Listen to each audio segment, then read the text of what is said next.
So we got to talk about this Heat Sixers series because, man, they looked dead, didn't they? They looked so cooked.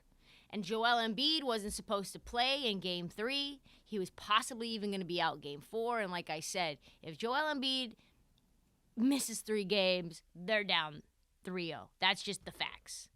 So he could not have come back fast enough. He pulled what everyone is calling an Undertaker, literally saving the Sixers' playoff hopes, literally saving the direction that this franchise is going. And now, series 2-2. Series is tied up, going back to Miami. Somehow Miami all of a sudden looks like trash when Joel Embiid gets out on the court.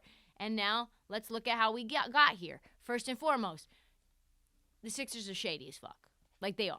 They said Joel Embiid was out for Game 3. I placed my money on the Miami Heat, thinking that Joel Embiid was out for Game 3.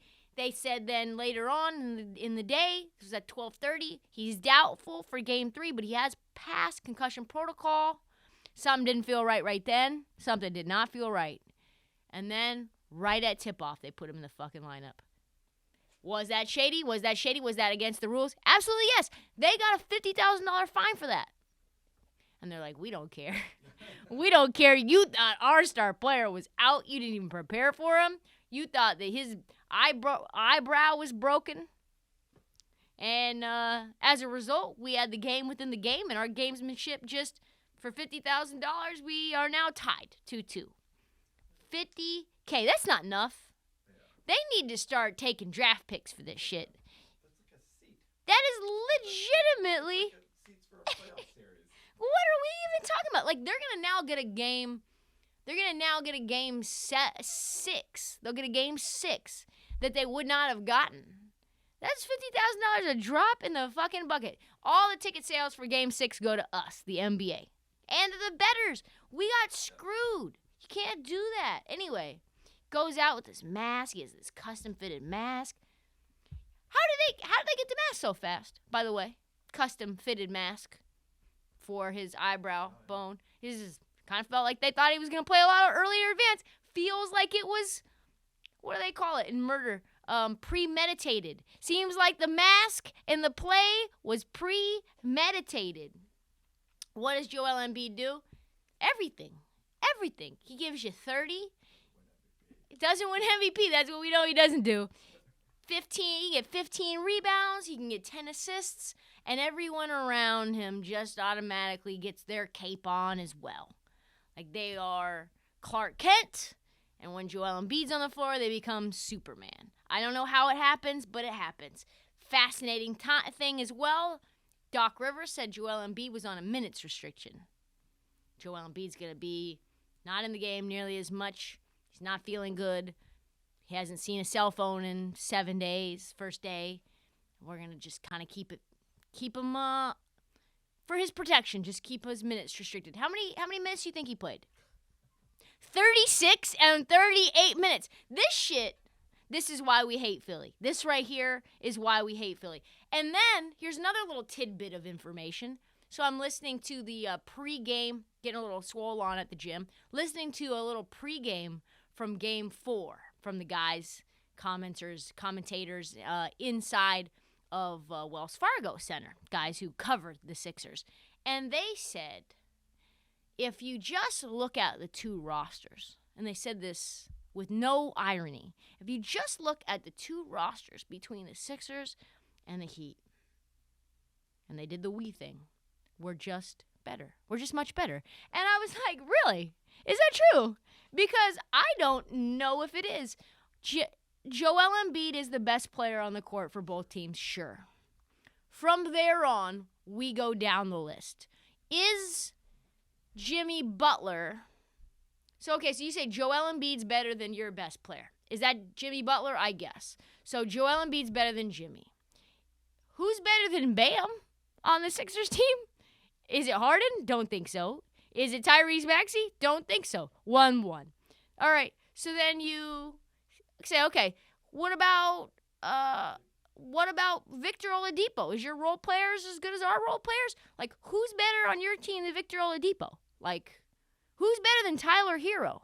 Is Tyrese Maxey and Tyler Hero about the same? I guess. Like, you cannot say this is a better roster all in all. You don't even have a bench.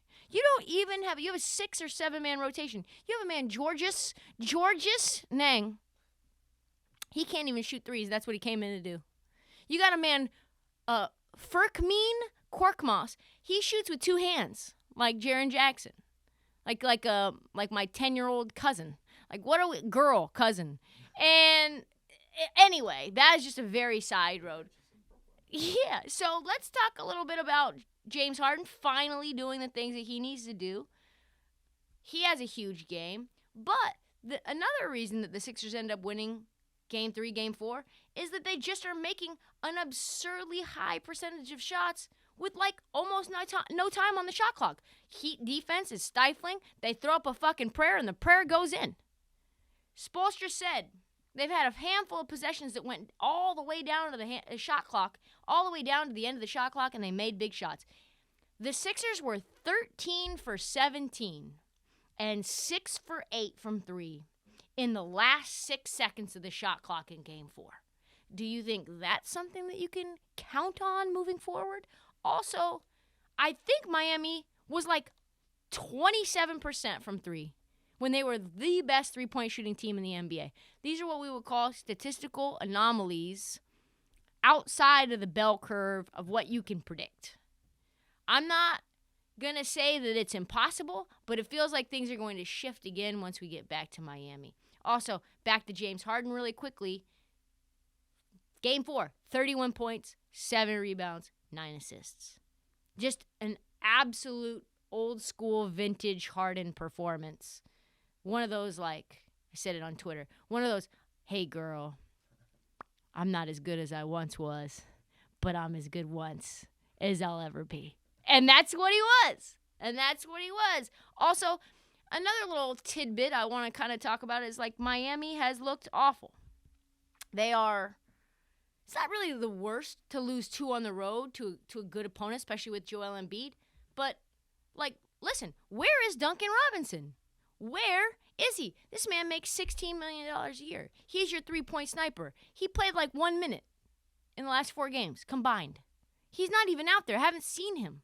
He played 1 minute, but I have not seen him. Max Strus is getting run over Duncan Robinson. Apparently there's something about his defensive efficiencies or something. Like, you guys can't score. What are you talking about? He's been so invisible that his agent tweeted this out this morning. Swear to God. Exactly 19 months ago today, Duncan Robinson put up 26 points, including 7 threes, in a win in the 2020 NBA Finals. Gee, wonder why he would tweet that out right now. People around the world are wondering, when will we see him? What is going on? Lowry doesn't have it. Lowry is old. He's old as shit. He's missed so much time this year. He's missed, 19 regular season games for personal issues, 4 playoff games during this round and last round of the playoffs. During those games that he's played in the playoffs, 6 points per game. His career average is around 15 in the playoffs. And before, after DeMar DeRozan left and before he went to Miami, kind of that peak Kyle Lowry time, he's averaged over 16 points per game. So 6, 12, like 2/3 less almost. That's really fucking bad. Kyle Lowry, sit your ass down. Put my man Gabe Vincent in. So good stuff there. Can't wait to see what happens. This thing feels like it's going 7 now, which I guess it's okay. We get free basketball. So that's all that we can really ask for. And I want to see more James Harden. I want to see him keep that up.